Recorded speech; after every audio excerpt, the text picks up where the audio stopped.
everyone, so it's Joelys and today I'm doing a video about masking, autism and shutdowns.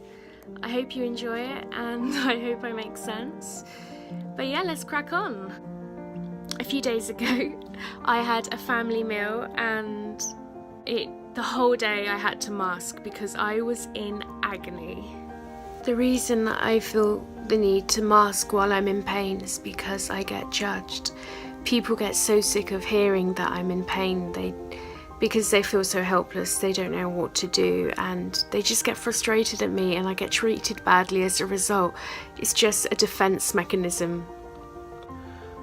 Masking is a defense mechanism because I can't always cope with people's judgments and people's misconceptions about how ill I am. So sometimes, no matter how ill I am or how much pain I am in, people don't believe me and they don't help anyway. And the same goes for masking my autism. People generally don't understand how to help me, so they try to make me change the way in which I do things in order to get better, and of course this doesn't work because my autism is what works for me. And even though I know my family understand, and at this meal I would have been able to have time out if I needed to, I've just been masking for so long. It's been deep rooted in my biology that I need to mask and pretend that I just can't help it. I spent a lot of time as a child being told off for being ill and being told off for complaining about pains that no one else believed existed. Because I was unintentionally gaslighted, people tried to change the way I was, and therefore now I mask. Masking is that it is exhausting and it is painful, and the more I force myself to continue to do things when I need to time out to recuperate my abilities, the more I will shut down after masking. So masking causes shutdowns. And due to my shutdowns, even before the meal, I had to rest my abilities. The thing is, my abilities and my capabilities are two very different things. In order to be able to cope and have capabilities during this meal, I had to do nothing for the lead up for a few days before. Because I knew that my shutdowns of my emotional, physical and mental abilities would mean that I wouldn't be able to cope and I'd lose all of my capabilities. So my ability to talk and my ability to walk, my ability to make basic connections would all disappear if I hadn't have rested before. So that's part of my shutdowns, and I have to rest in order to have my capabilities because of the need for masking, amongst many other reasons, of course. But after the meal, I've actually had to rest again because I masked so much during that meal to convince everyone I was okay and that I was well, that I've actually lost all of my abilities again.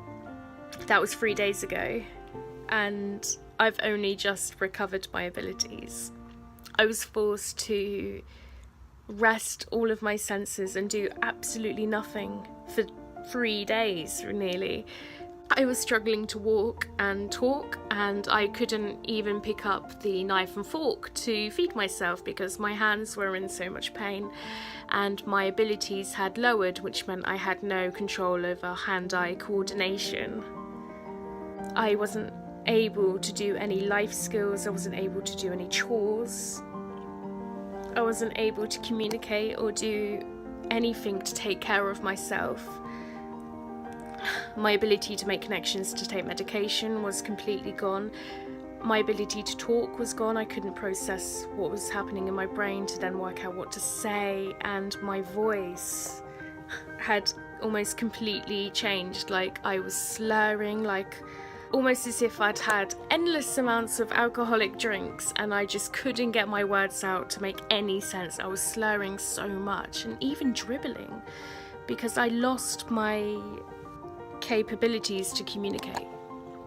So it's only today that I've actually been able to stand up and walk without pain or without my legs giving way, without falling over. And it's only today that I've actually started being able to speak again properly. There's many different reasons why I mask, and some of it is because society has taught me that I need to behave a certain way, and other times it's because I just don't want to worry people. The amount of pain I'm in or the discomfort I find. So when I say that masking is something that we are taught from our society, what I mean is that as a society, people generally don't understand what autism is, and therefore they don't know how to help. And because they don't understand all of these little aspects of autism that are actually a massive deal for us as autistic people, they sometimes can try to help us and actually make life a lot more difficult. So there's examples of this, and there's actually a form of unintentional gaslighting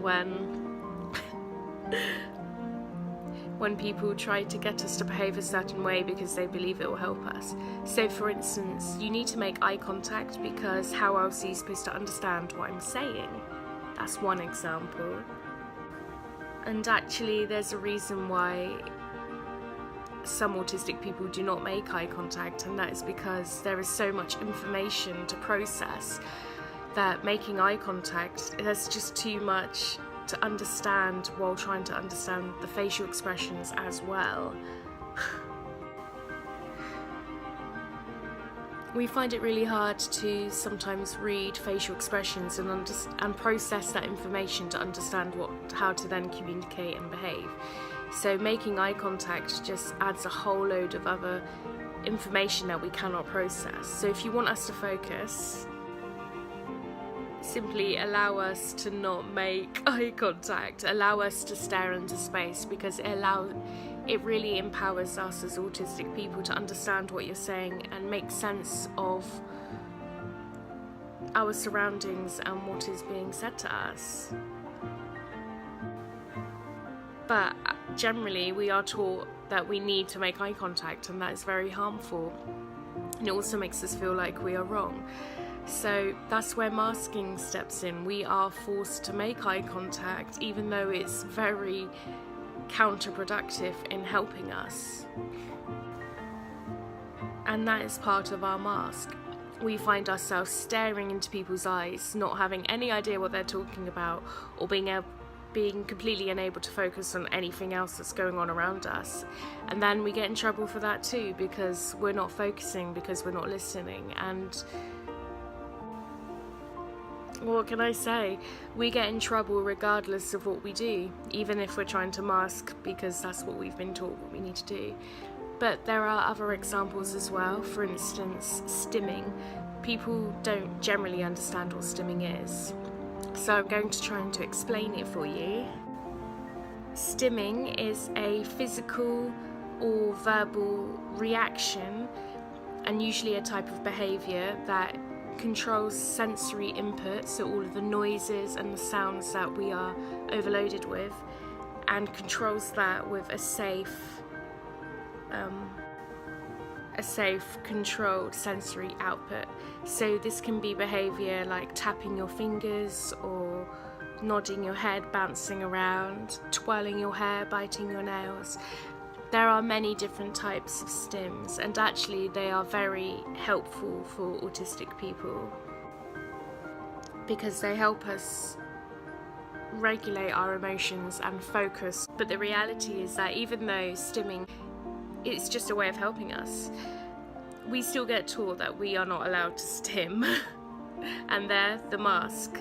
Like in schools, it helps concentrate on what is important, but we're not allowed to tap or move around because you get accused of distracting yourself and your classmates. So it's like banned to have any type of behaviour during school, and the mask drops into place and you end up having to just pretend that you can concentrate without.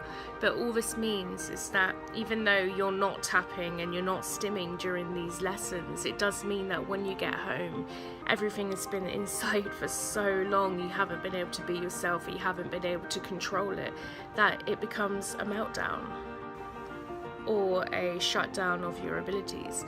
And basically, it's better a safely controlled stim than it is a potentially dangerous and really upsetting meltdown or shutdown. But we are forced to mask because people don't understand what it means. And during school, if we're not allowed to stim, then it really affects our grades, it affects our ability to focus on what is going on around us, it affects our ability to listen and do the work that we need to do. It really stops us making those connections and process information so that we know what to do, so that we can do basic things like ask for more paper if we need it. Stimming helps control all of this stuff that affects every second of life at school, but we're not allowed to do it, and teachers don't realise how helpful stimming is, and so instead we get told off. And we get told that we are not allowed to stim. We're not allowed to show any type of behaviour because they think it's harmful, and it really isn't.